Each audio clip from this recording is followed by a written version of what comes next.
Well, good evening, everyone, and wahoo wah, and welcome.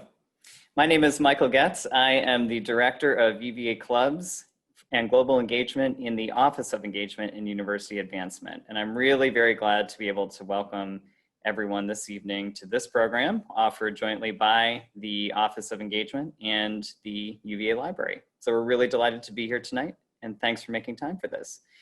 As I was just mentioning, we have attendees from all over the global network of UVA alumni, parents, and friends this evening, which we're delighted about. We have folks who have registered and joined us from Washington, D.C., New York, New England, Texas, California, Colorado, Maryland, and of course, from all across Virginia. So we are really thrilled. Welcome. If you have joined from a spot I didn't mention, that's great, and welcome to you as well, even better. Thanks so much for being here.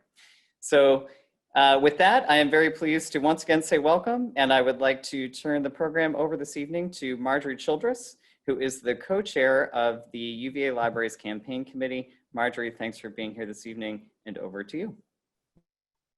Great. Thank you so much, Michael. And thanks to all of you for being on the phone, Zoom, AirPods, iPad, all the technology bringing us together tonight. So we're so looking forward to a great event. I am certainly not the star talent here, but I quickly want to introduce myself. My name is Marjorie Webb Childress. I graduated from the college in 2001 and Darden in 2009. I live here in Richmond, Virginia, with my triple who husband, some mini who's, as well as a newly acquired pandemic puppy. As Michael said, I co-chair the Library Campaign Committee with my fabulous mother, the original Marjorie Webb, along with a passionate group of library supporters. I am honored to introduce tonight's speaker, John Unsworth. As you know, John is the University Librarian, Dean of Libraries, and Professor of English. Before coming to UVA, John had distinguished roles at Brandeis University, University of Illinois, North Carolina State University, as well as previously being a tenured professor of English at UVA, and the first director of UVA's Institute for Advanced Technology in the Humanities. Not surprisingly, John has an impeccable scholastic record himself.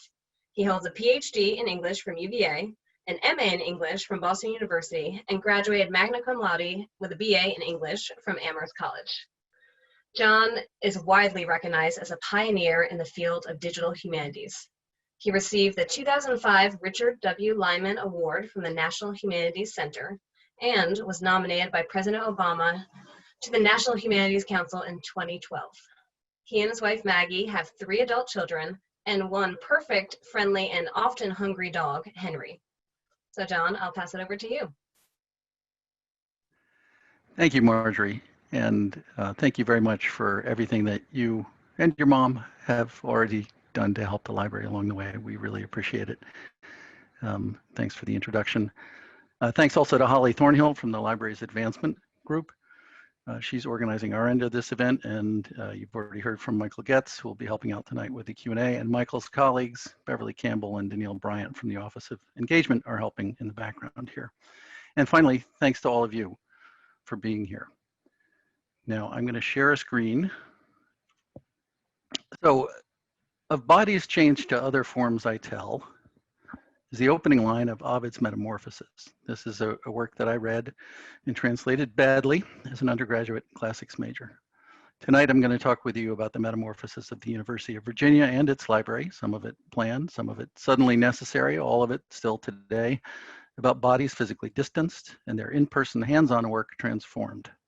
We'll talk about the current state of the UVA Library Services collections and public spaces in the pandemic, and also about what we're experiencing now that instruction has resumed for an abbreviated fall semester. But we'll also talk about longer-term priorities and projects, the things that will help us to steer a course through this turbulence and come out in a better place as a changed organization for a changed university in a changed world. Last spring in 2019, we doubled the size of Ivy Stacks, which is our high-density storage facility for print. And we brought the air conditioning in the entire facility up to 150-year preservation standards, transforming it in preparation for receiving the print collection that would be displaced from the main library by the renovation. This is just one aspect of the renovation project, the timing of which now looks providential. Before moving those collections, library staff and contract workers worked hands-on and in close proximity to one another in order to complete an inventory of the collection, in the course of which we completed the barcoding of those books that began in the mid-1990s. We found tens of thousands of books lost in the stacks, and we found tens of thousands of catalog records linked to the wrong book. And we found a few other things too. Last fall, we reopened a renovated first floor in Clemens Library next door with plenty of study seating and with compact shelving that would allow us to have 500,000 volumes on this one floor as a browsing collection for the humanities and social sciences during the main library renovation. Our selection of books for this collection was based on the likelihood of the book circulating or on the need for students to consult it on the shelf. Students decided years ago that the first floor of Clemens was a quiet study area, and that's what it will continue to be when this floor of Clemens reopens. It is not open right now because we are not opening the stacks areas in any of our libraries at this point. The epidemiological emphasis at present is on the airborne transmission of the virus, but we know from research being done by library organizations in partnership with Battelle that the virus persists on library materials for days. And for that reason, we quarantined books returned after circulating for several days before reshelving them, and we're concerned about students handling books and putting them back on the shelves. So we've evolved our contactless print program, which I'll talk about a little bit later, from a curbside delivery model to something very like how libraries once operated when most stacks were closed. Patrons request a book and then pick it up at the circulation desk.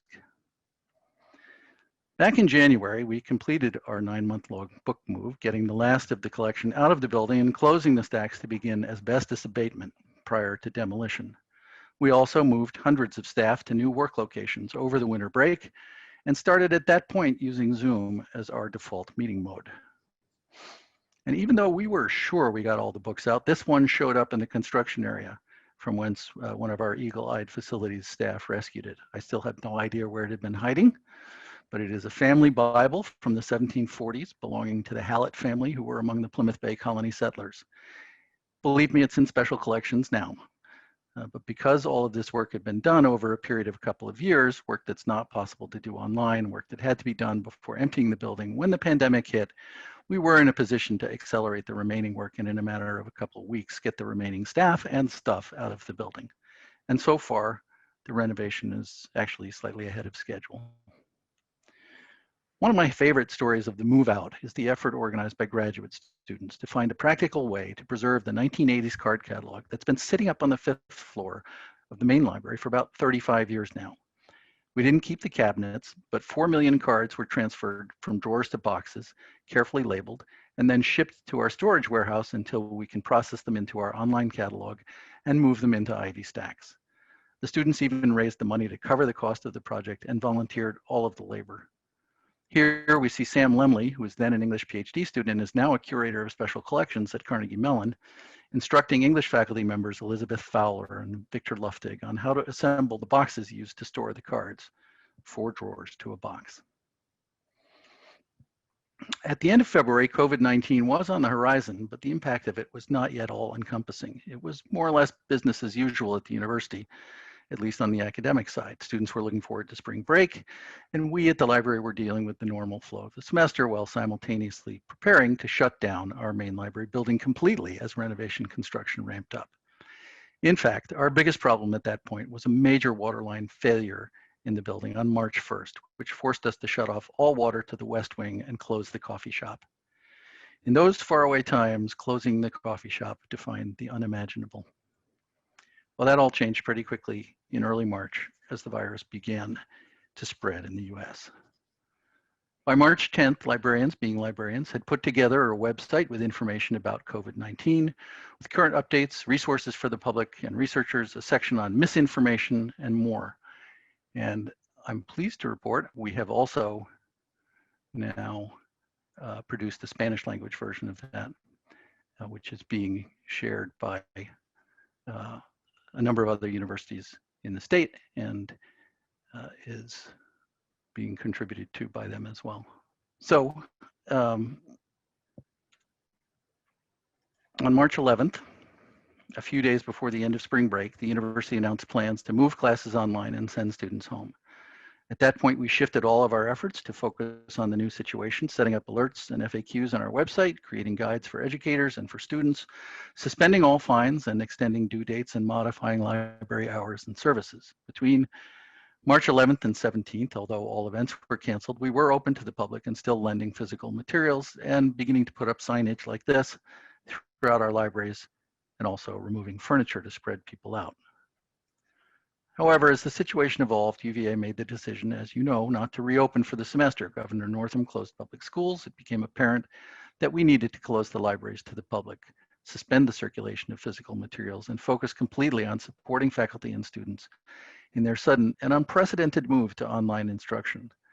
For a university that's always been rightly proud of the in-person experience it offers its students, and for faculty, most of whom had never taught except in person, this particular metamorphosis was more than a little daunting. And in my own case, having taught online fairly extensively during my time as Dean of the School of Information at the University of Illinois, I was skeptical that we'd collectively be able to pull it off. I had doubts about the ability of the Zoom platform to take the load of a whole country going online at once. Well, I was wrong. On March 19th, a Thursday, the first group of 4,500 classes went online with more than 62,000 Zoom sessions on that one day. And there were only 17 calls to the overflow help desk, which is truly amazing. In part, I think library staff can take some credit for this, as more than 50 of them volunteered to provide real-time support for some of those classes. But Virginia Evans's team in Information Technology Services and Archie Holmes, who has just left us as Vice Provost for Academic Affairs, get the lion's share of the credit for organizing the effort, and the faculty get the credit for figuring out how to morph their classes to a new delivery method in the middle of a semester with a week's notice. And students too deserve a great deal of credit for rolling with the punches and staying engaged. In my own graduate seminar, I would say the level of interaction and engagement went up over the course of the spring semester, although it was very difficult for those graduate students with small children. The picture on this slide is of math professor Ken Ono from a Washington Post story about UVA's metamorphosis to online instruction, which was published back in March 31st. A majority of library staff are still working from home full-time, having by now adjusted to their new co-workers.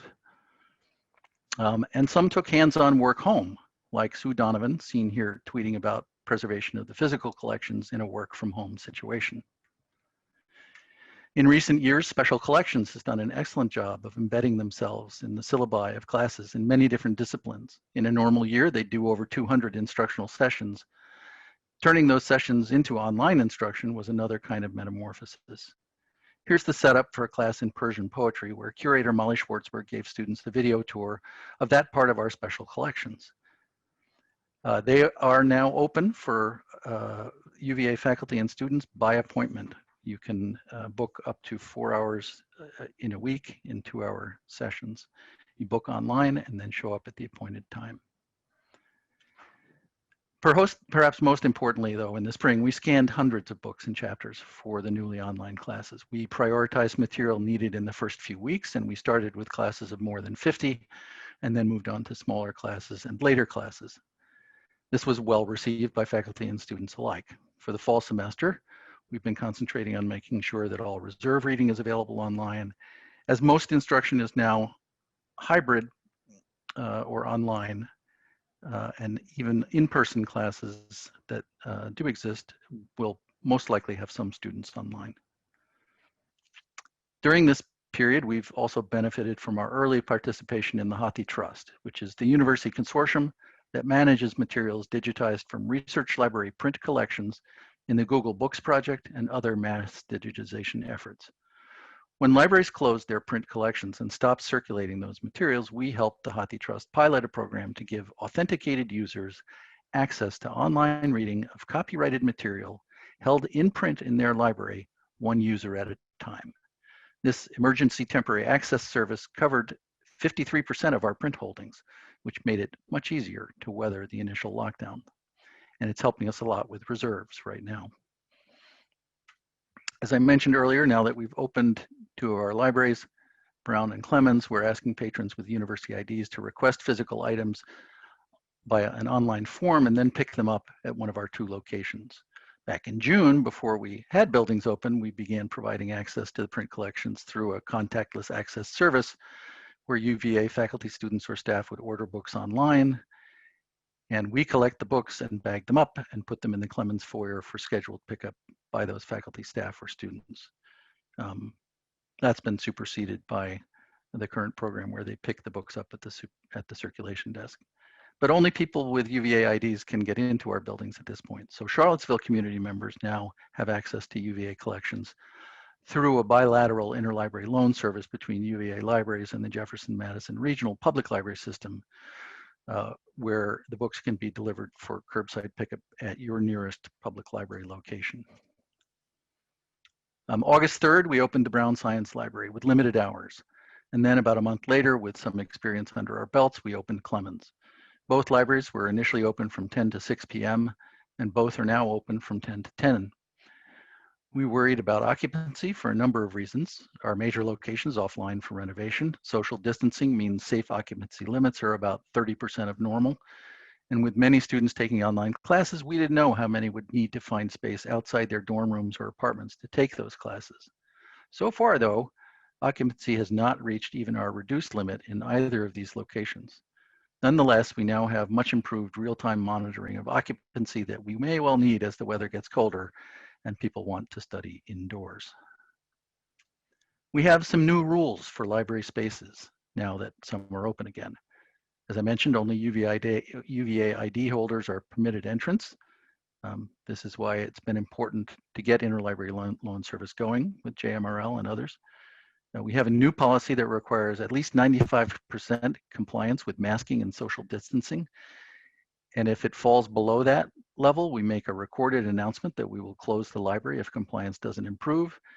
And then we audit again by walking around and counting people with masks off.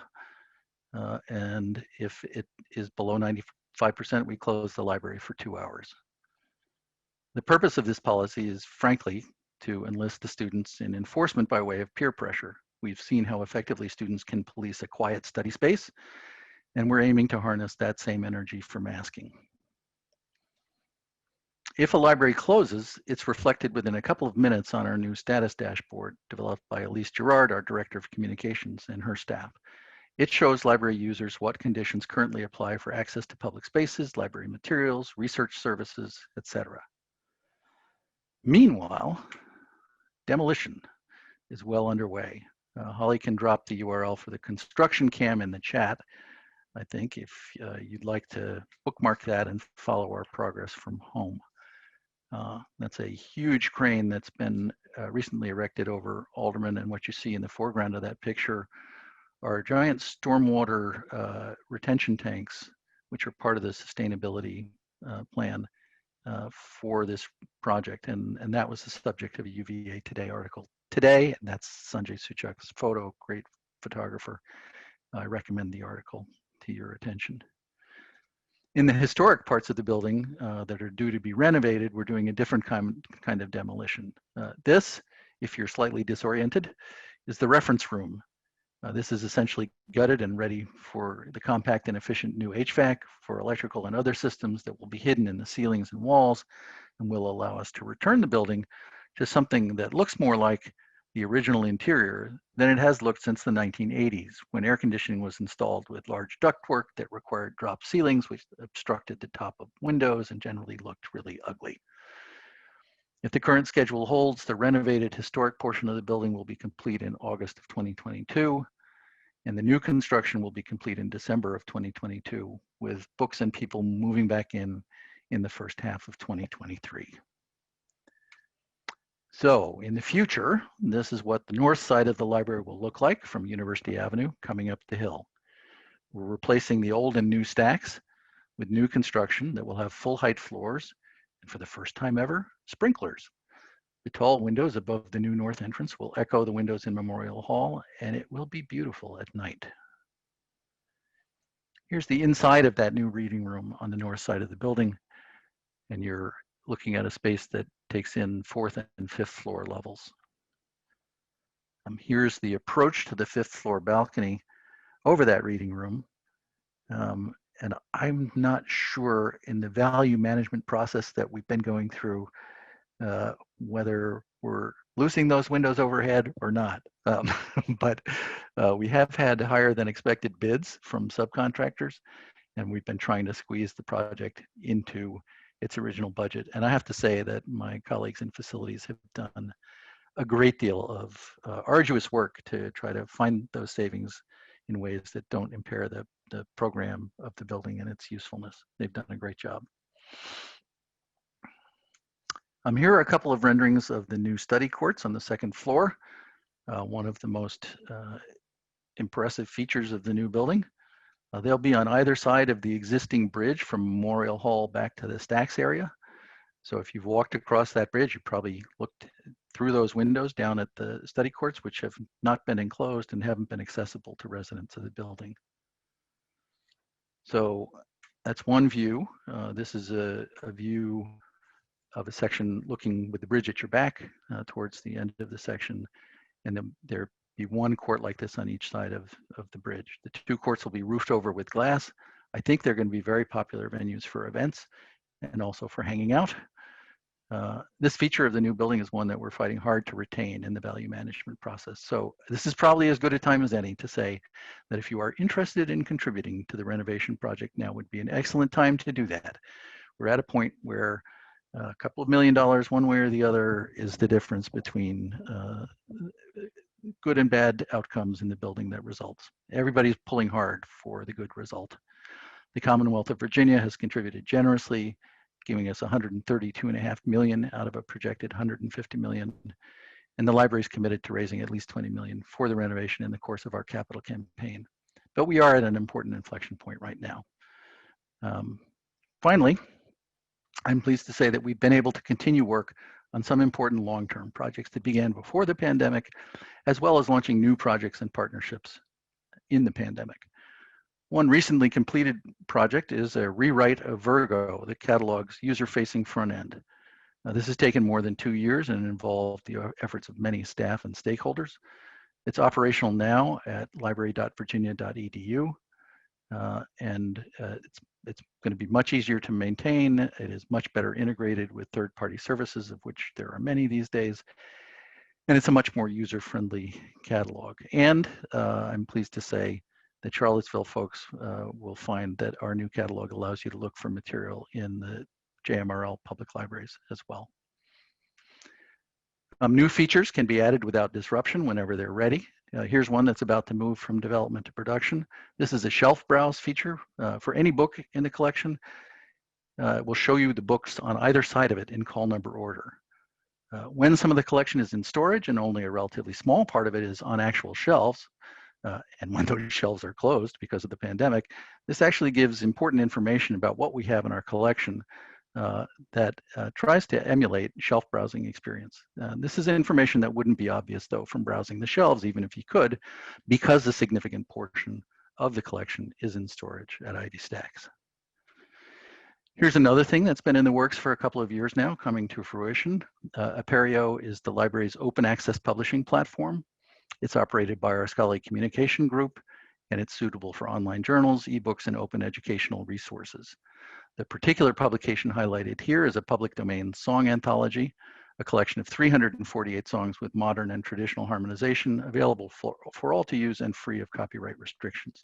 The original songs and the anthology itself are in the public domain, which allows the material to be studied, performed, adapted, and shared without constraints.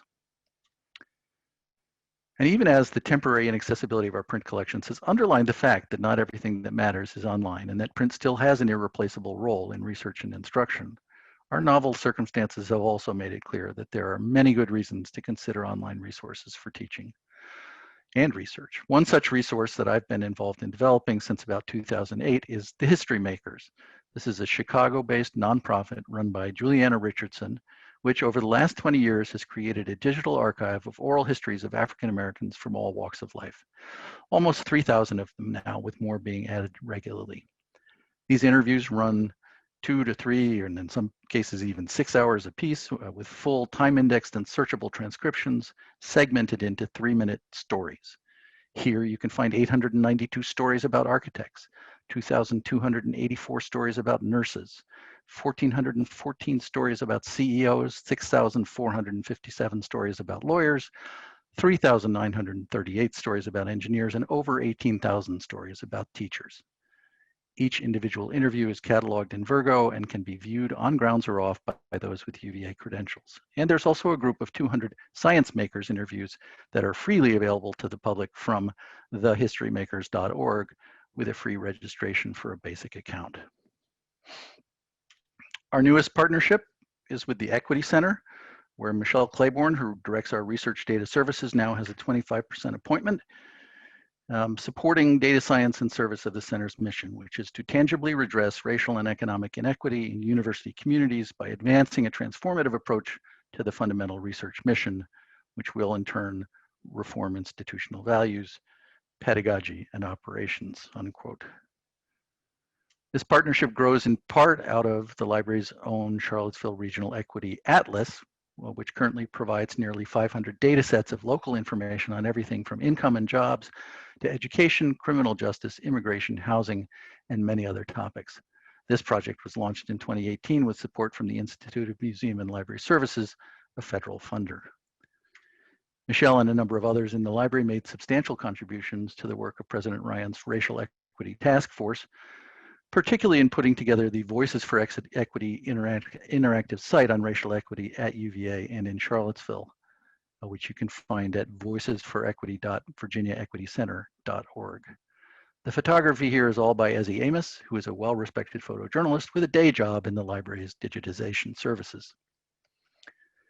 It's heartening to observe that we've not been completely thrown off our stride by the coronavirus and that long-term work is still being done and completed. And there's a great deal more that I could say. There are many more important and useful projects underway at the library, many examples of creative adaptation and evolution in the face of a changed environment.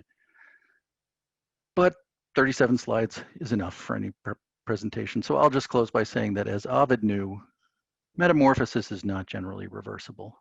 One day, soon, I hope, we will return to being able to offer direct access to our print collections and be providing more services in person. But I'm also certain that we'll never really return to the status quo ante. Our library, like the rest of the world, will forever be changed by this plague year. And though the circumstances are dire now, we will emerge from this a stronger organization, better at what we do, with new relationships to faculty and students and each other. We never imagined ourselves to be capable of so much transformation in so short a time. Thank you. I'm going to stop screen sharing and I'll be happy to take questions.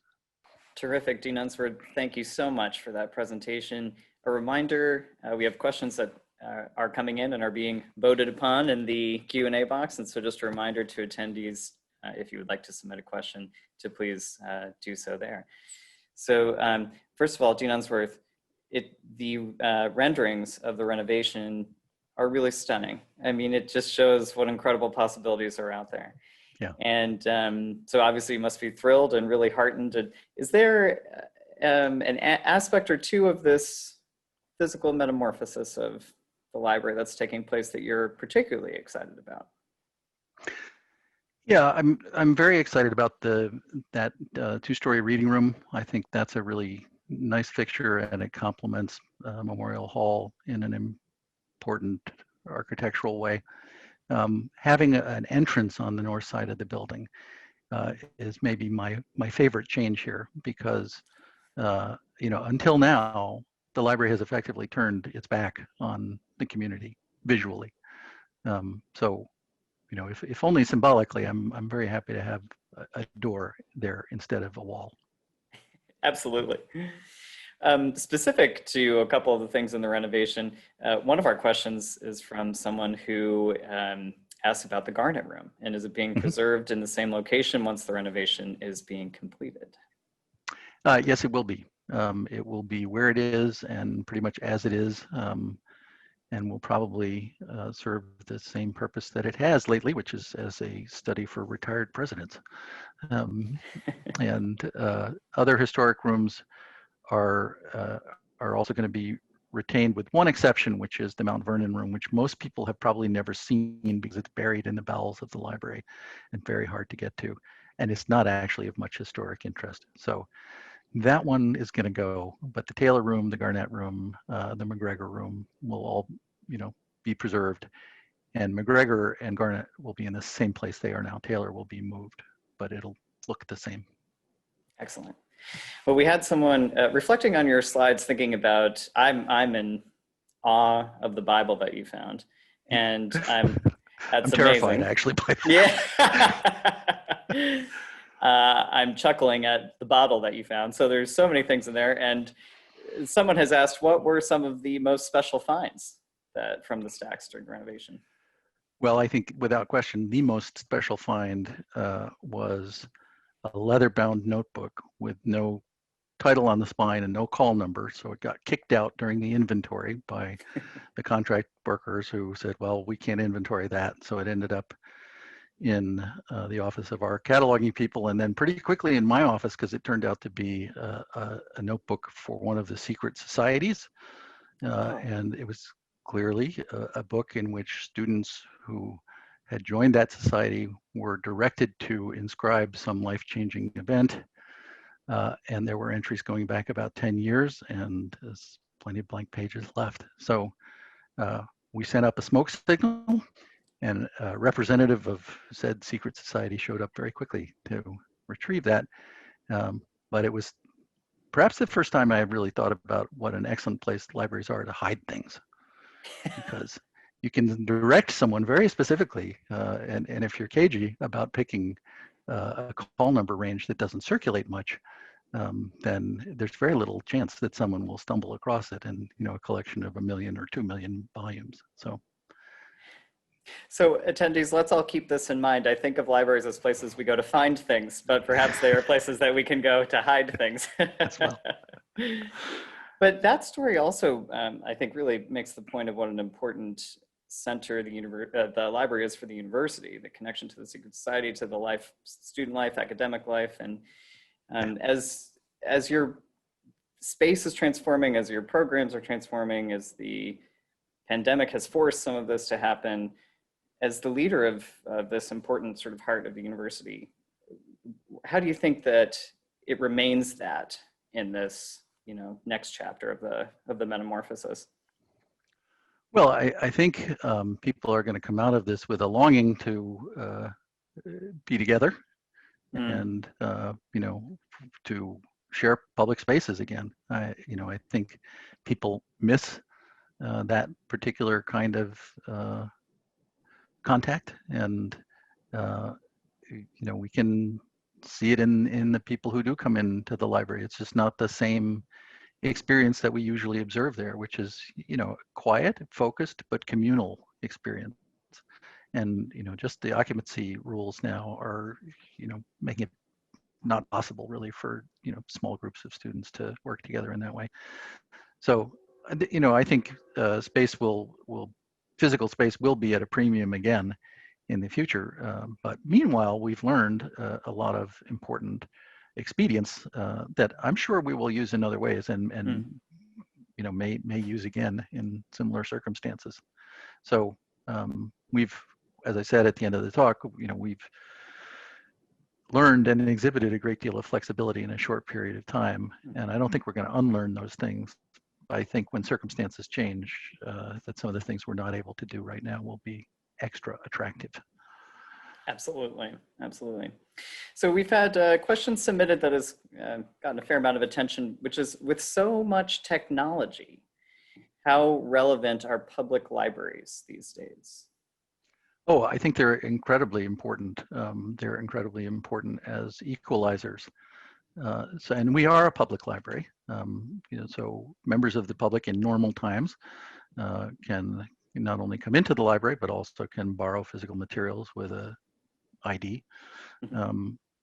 But I think public libraries allow citizens to become readers and allow readers to become citizens. They're an important on-ramp to jobs and schools and voting and the census. They're a place where the digitally disadvantaged can get online. I certainly see that now with people sitting outside of public libraries for the free Wi-Fi, because that's how they get online. They're a place where a kid like me, when I was aged 11 or so, could spend the hours between the end of school and his mom's return from work, reading his way through the 808.838 section of the Dewey Decimal Classification System, which covers science fiction in my local public library. So. Terrific, terrific. Another question that has come in that folks are voting on for us here. How much of the learnings about that, and you've touched on some of this, but how much of the learnings about the future of the university libraries are applicable to community libraries? What are some similarities or differences? Oh, I think a lot of things are similar. Electronic resources have become preferred if they're available. And right now, both public libraries and academic libraries are, in many cases, still circulating print without contact. Public spaces and public libraries are still mostly closed. That varies from area to area, but around here, I think that's true. I think the major difference is that as a public university, we can open our libraries to our students and faculty and staff only, and that's not an option for public libraries. So, our spaces are open, but they're open in a very unusual and unusually controlled way, both in terms of who's allowed in and also, as I mentioned, occupancy. So those kinds of things would be a lot harder to do in a public library setting. So not everything transfers, but and there's a lot of learning that goes both ways here. It's not that public libraries learned from academic libraries. In many cases, it's the other way around. Great. Now here's a question that I'm sure that you encounter frequently in this digital era, which is, as physical space for books is reduced, how is the university ensuring that the necessary resources are available to students?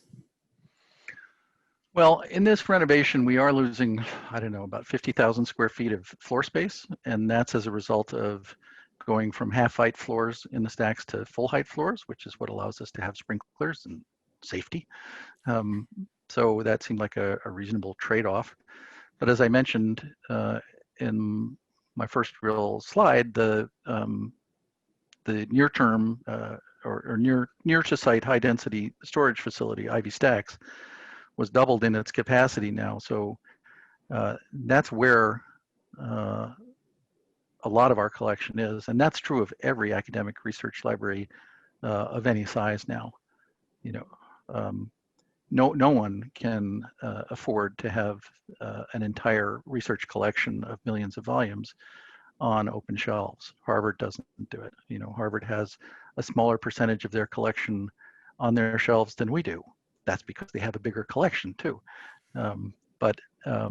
We circulate things very quickly from Ivy Stacks. People can, there's even a reading room out there, so people can go out there and examine things if they need to.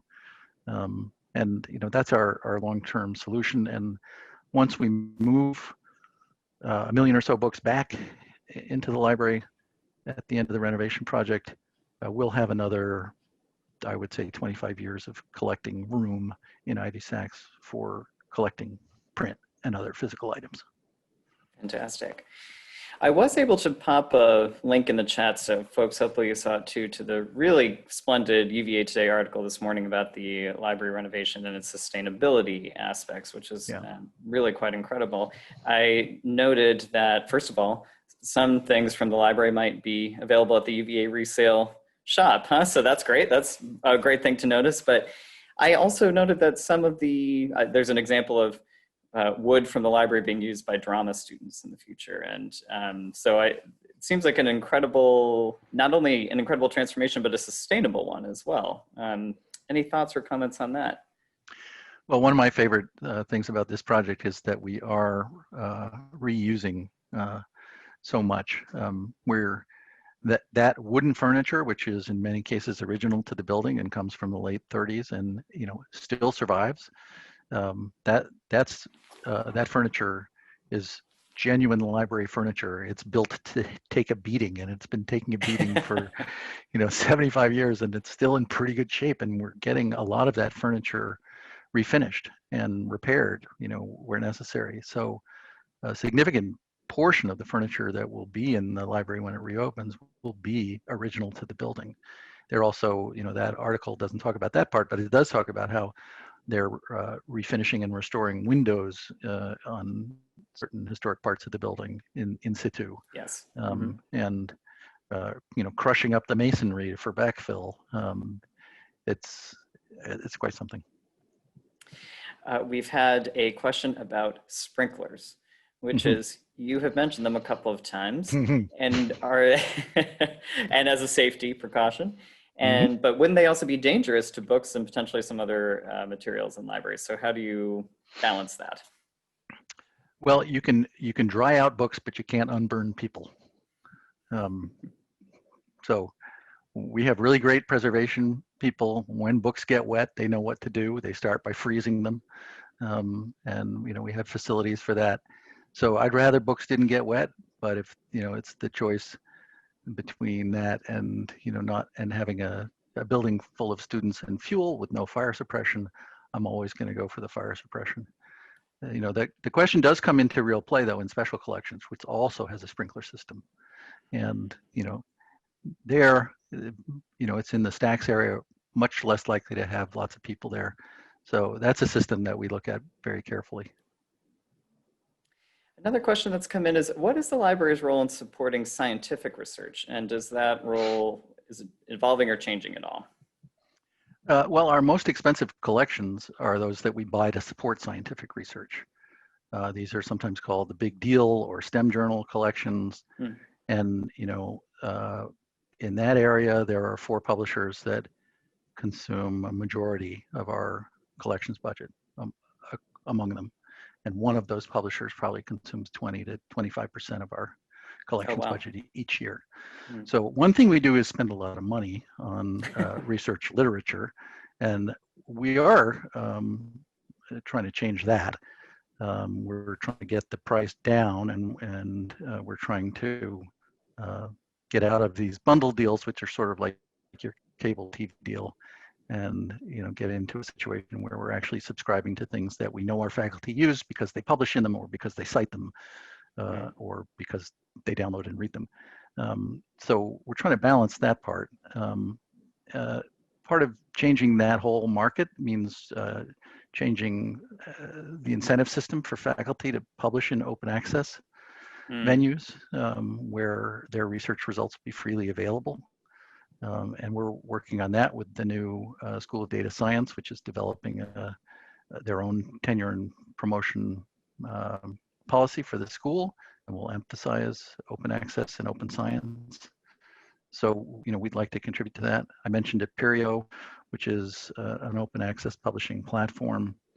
On the last slide there, another piece of publishing infrastructure I didn't really call attention to is something called UVA Create.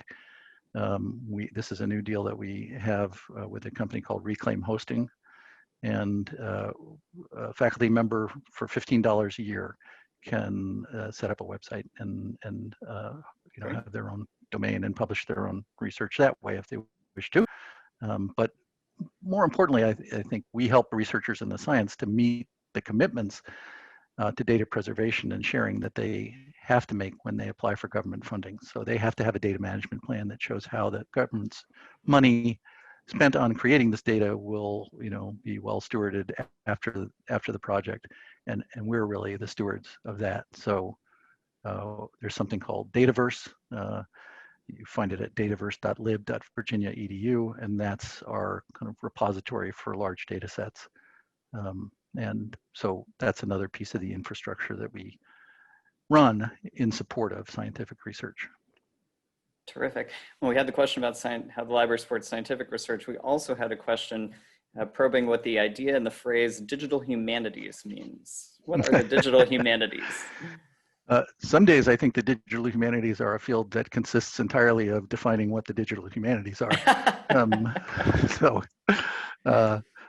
My definition, and I do teach a graduate seminar on this topic, is that digital humanities means doing humanities research with computational methods.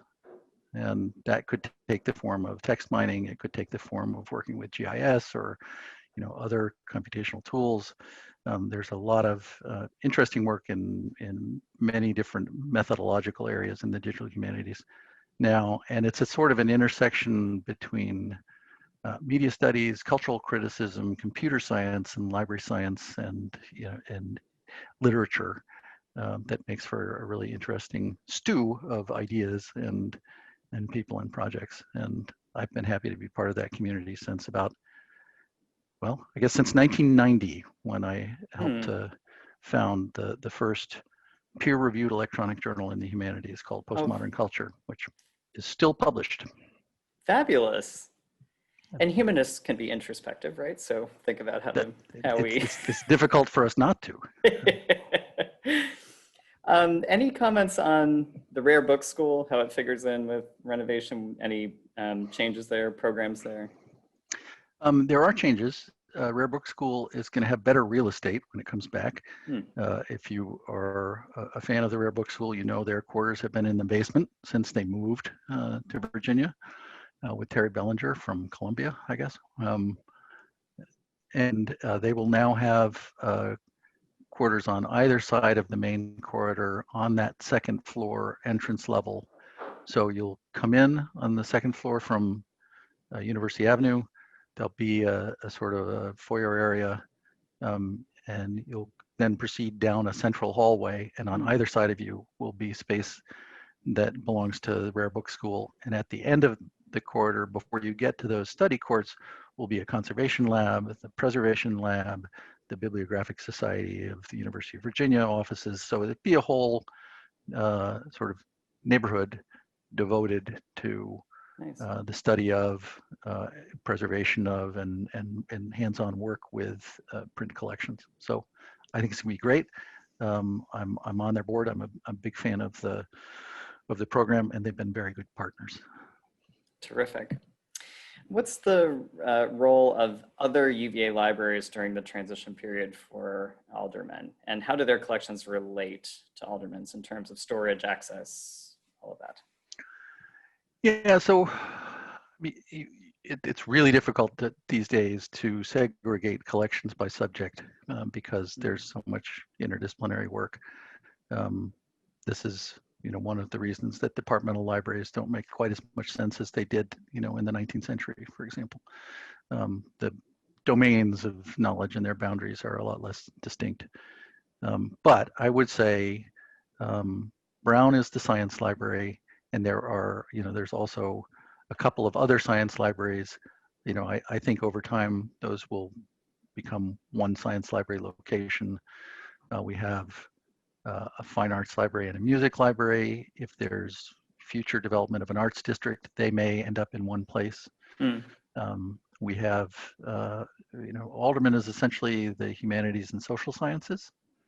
That's the collection that we park there.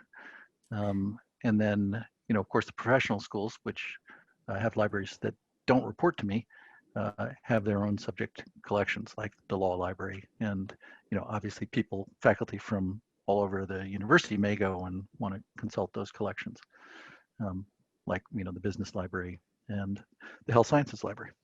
Those are the three that report elsewhere. There is a question about a particular room that was a large room where there were many typewriters at one time, and the person who submitted this used to study there in 1957. Do you have any notes on that particular room? I'm almost certain that was on the second floor and on the, west wing, above the loading dock, and that's cataloging. And all those typewriters were for typing out catalog cards, which in the 1950s would have been typewritten with handwritten additions and emendations on the back of the card in what was called library hand, which you learned in library school. Oh, wow. Very clear kind of handwriting. And one of the reasons that the graduate students were interested in preserving the card catalog and its 4 million cards was that there is information on the back of those cards that has research value for certain kinds of work, and that didn't make the transition to electronic records. So for that reason, it is legitimately a unique information resource. It also tells the story of the development of our library collection, and it gives you a snapshot in time of what that collection looked like at a moment where the university had just begun admitting women. They just started teaching African American literature. It was just, taking the technological turn to an online catalog. So it has a lot of value, and those typewriters were part of that story. Fabulous. Fantastic. Well, another question about a particular aspect of the library's life. In the special collection area, have the microfiche letters been converted to digital? And the person who submitted this said, my understanding is that there are now many letters from the Revolution that have been found, and have these been digitized? I can't speak to particular collections, although you should be able to answer that question in Virgo, and by searching and limiting your search to, say, special collections and looking for letters. But we've done a tremendous amount of digitization out of special collections, and increasingly, this is where individual libraries focus their digitization efforts, because those are the things they have that nobody else has.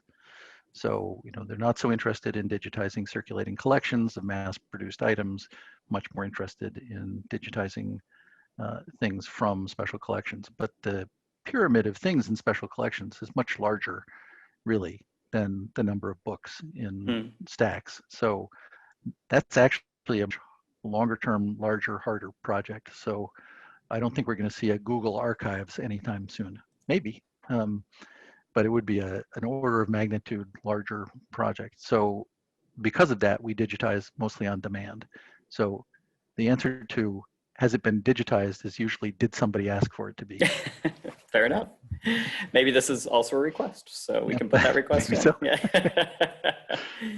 Well, we have time for just a couple more, and I want to say that there are several questions, including several popular questions, that are about how people can learn more, get involved, and support the work of the libraries. And so there's a couple that I think we can quickly answer. You've mentioned several of the resources. People who want to learn more could go to the library's website, right, and learn more about searching or programs through the library through that.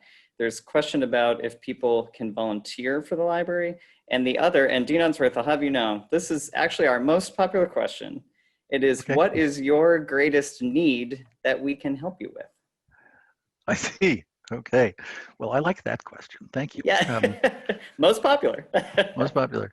Well, really, honestly, what we need right now is support in the form of donations towards the renovation. It's a huge project.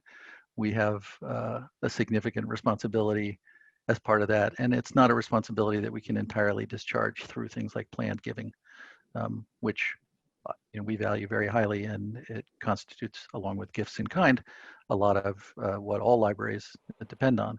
But in this particular circumstance, more immediate support would be extremely helpful.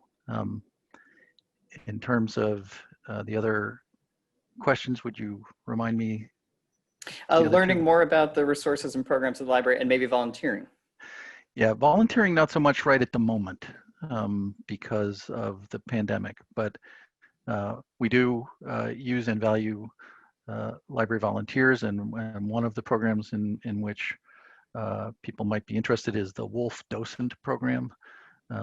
This is named for another member of our campaign committee, Mary Wolf, and these are folks who work with special collections and help around exhibitions and other things. So they have a group of those right now that were on board before the pandemic, and they've shifted them to online work and online exhibitions.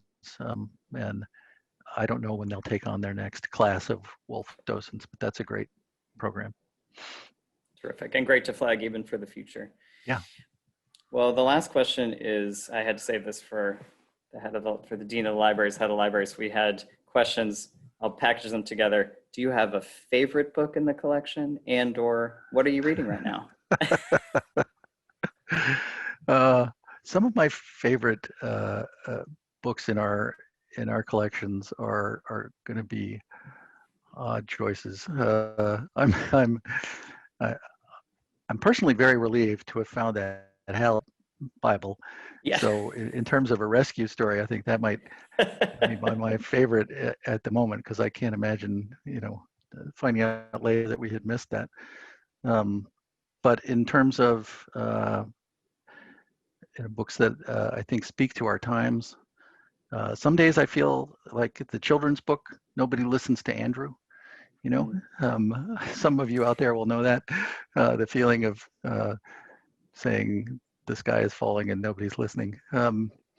But I'm, actually these days I'm mostly reading and writing boring procedural documents that specify how we should conduct business under these unusual circumstances. And I wish I could say I was reading something more edifying, but that takes up about 18 hours a day these days.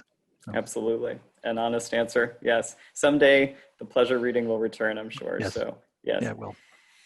Well, Dean Unsworth, thank you so much for your time tonight, your insights into all that is going on at the UVA libraries, and for helping us to think also about this metamorphosis of the library, the university, the moment that we're in.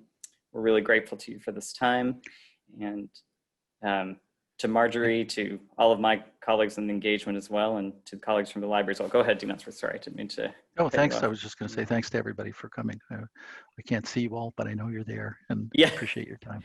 Many who's here to hear this, so yeah. Thank you. Everyone, thank you so much for joining us tonight. We really hope that you've enjoyed and learned from tonight's program.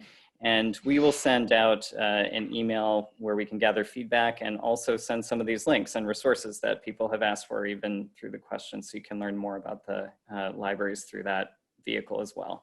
And please continue to watch your inbox for other notices of virtual programs from across UVA. This is an unusual time, but it is a time when we can still come together and be together, even if that's online, and continue to learn around things going on at the university. So please continue to watch that. We send a digital digest of events, and also look out for things from UVA clubs or from your local UVA club as well.